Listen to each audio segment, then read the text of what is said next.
ঠিক না? হ্যাঁ, সেই রূপকথার গল্প তো আমাকে বোঝার চেষ্টা কর প্লিজ। আচ্ছা থাক না, এ প্রসঙ্গ থাক। তবে এটাও স্বীকার করবে তুমি তুমি যে অনেকেরই দীর্ঘশ্বাসের কারণ। আসিফ যে কি চায় জানি জানি, স্বপ্ন স্বপ্নই। প্লিজ তোর আমাকে আর বিরক্ত করিস না। এই আসিফ, আসিফ, আসিফ আর নেই। আসিফ নেই? কিভাবে মারা গেল?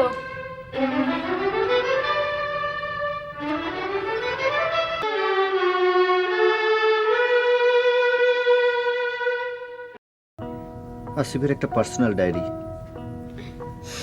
ওটা নিচ্ছ যে? কার হাতে না কার হাতে পড়ে কি না কি লেখা আছে নিয়েই নি। যিনি আমাকে গভীর তৃষ্ণায় পুড়িয়ে চলেছেন সেই সুদূর কৈশোর থেকে, সেই মুখ এক অপূর্ব। শুধু কি ওর স্বপ্ন ভেঙেছে?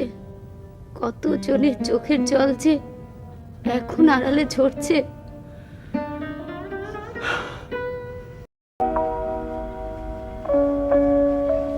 আরে আসিফ,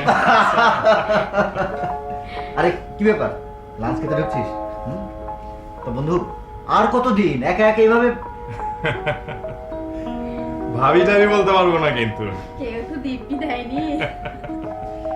তো দোস্ত, আর কতদিন? ক্যাম্পাস ছাড়ার পর 5টা বছর কেটে গেল, এখনো কি তুমি? চলো। চলো।